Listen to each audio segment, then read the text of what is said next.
নির্বাচনকে সামনে রেখে দলের মধ্যে ঐক্য ধরে রাখা এবং ত্যাগী আর পরীক্ষিত নেতাদের মূল্যায়নের উপর গুরুত্ব দিয়েছেন বিএনপির তৃণমূলের নেতৃত্ব। তরুণ প্রজন্মকে সামনে রেখে রাজনীতির নতুনত্ব প্রত্যাশা করেন দলটির নেতারা। আমিনুল ইসলামের রিপোর্ট। যারা শেখ হাসিনার বর্বরোচিত দুঃশাসনের আগামী নির্বাচনকে সামনে রেখে তৃণমূল আর কেন্দ্রের নেতাদের নিয়ে দীর্ঘ 7 বছর পর বড় পরিসরে সভায় বসে বিএনপি। দলটির জাতীয় স্থায়ী কমিটি, চেয়ারপারসনের উপদেষ্টা কাউন্সিল, জাতীয় নির্বাহী কমিটি, মহানগর জেলা, থানা, উপজেলা এবং পৌরসভা ইউনিটের সভাপতি, সাধারণ সম্পাদক, আহ্বায়ক ও সদস্য সচিবরা যোগ দেন এই সভায়।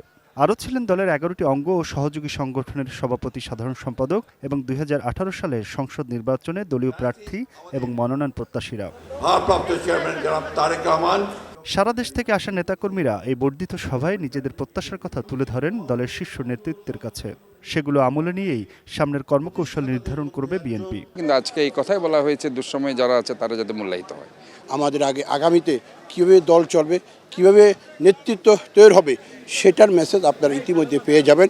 ছোটোখাটো যে মতদ্বৈততা, মতপার্থক্য আছে, এই মতপার্থক্যটা ভুলে গিয়ে একটু ইস্পাত কঠিন ঐক্য গড়ে তোলা, এটা হচ্ছে আমাদের মেসেজ। জাতীয় নির্বাচনকে সামনে রেখে দলের মধ্যে ঐক্য ধরে রাখার বিষয়টি প্রাধান্য পায় এবারের বর্ধিত সভায়। একই সঙ্গে ত্যাগী নেতাদের মূল্যায়নের নির্যাতিত ব্যক্তিদের যাতে মূল্যায়ন হয়, সঠিকভাবে যেন এটা মূল্যায়ন হয়, মূল্যায়ন হলে আমরা খুশি।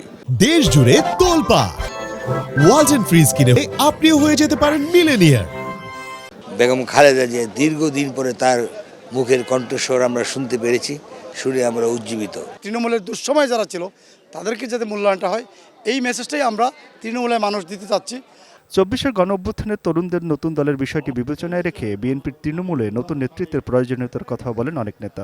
বাংলাদেশের যে ভেঙে যাওয়া রাষ্ট্র কাঠামো নতুনভাবে পুনর্গঠন করা হবে। আগের যে মেথডের রাজনীতি হয়েছে সেটা এখন আর আসলে সেভাবে করা চলবে না। বেশিরভাগ ডেলিগেটস বৃন্দ ত্যাগী, রাজপথে যারা কাজ করেছে তাদেরকে মূল্যায়নের ব্যাপারে দাবি করেছে। যে আন্দোলন সংগ্রামে ছিল তাদের মাধ্যমে দল জাতীয় সংসদে বিশাল একটি অংশ দাঁড় করাবেন আমাদের ভারপ্রাপ্ত চেয়ারম্যান, সেই আশা। Aminul Islam, ATN news, Dhaka.